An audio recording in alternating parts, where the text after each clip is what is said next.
नमस्कार, स्वागत है आपका हरियाणा तक में। आज़ादी के 75वें साल में देश आज़ादी का अमृत महोत्सव मना रहा है। आज़ादी के अमृत महोत्सव में देश के प्रधानमंत्री नरेंद्र मोदी ने देश के नागरिकों से हर घर तिरंगा अभियान चलाने की अपील की है, जिसमें आम नागरिक अपने घर पर तिरंगा फहराएंगे। इस अभियान में लोग बढ़ चढ़कर हिस्सा भी ले रहे हैं। तो चलिए आज हम आपको ये बताएंगे कि देश के सभी नागरिकों को तिरंगा फहराने का अधिकार किसने और कैसे दिलवाया। मशहूर इंडस्ट्रियलिस्ट और कुरुक्षेत्र के पूर्व सांसद नवीन जिंदल जब अमेरिका के टेक्सास यूनिवर्सिटी में पढ़ाई कर रहे थे, तब उन्होंने देखा कि वहां के लोग जब चाहें और जहां चाहें अपना झंडा फहरा सकते हैं। ये देखकर नवीन जिंदल काफी प्रभावित हुए और 1992 में जब वो भारत वापस लौटे तो उन्होंने अपने कारखाने पर हर दिन तिरंगा फहराना शुरू किया। लेकिन उस समय भारत के लोगों को तिरंगा फहराने का अधिकार नहीं था, जिसके कारण जिला प्रशासन ने उन्हें ऐसा करने से मना किया और दंडित करने की चेतावनी भी दी।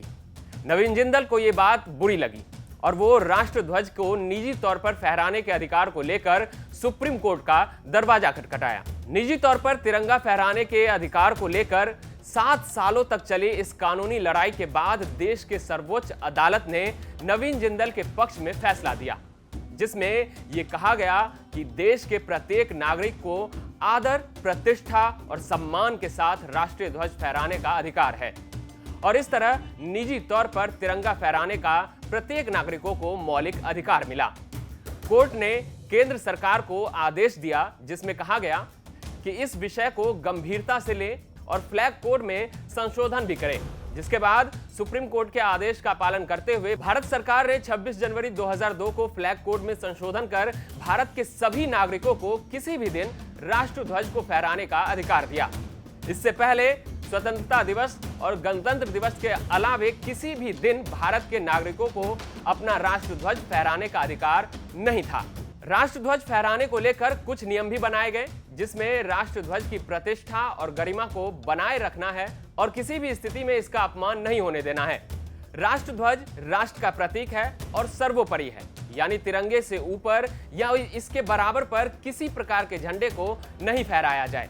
नवीन जिंदल ने अपने तिरंगे प्रेम के नाते जून 2009 में राष्ट्रीय ध्वज को स्मारकों के पोलों पर रात में भी फहराने के लिए गृह मंत्रालय को चिट्ठी लिखी थी, जिसके बाद गृह मंत्रालय ने उनके इस प्रस्ताव को स्वीकार कर लिया और जिंदल को देश में राष्ट्रध्वज रात को भी फहराने की अनुमति दे दी।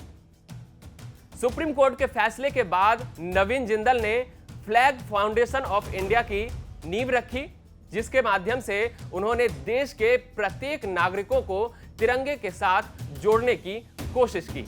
हरियाणा तक में आज के लिए बस इतना ही। हरियाणा की बाकी खबरों को जानने और समझने के लिए जुड़े रहें हरियाणा तक के साथ। नमस्कार।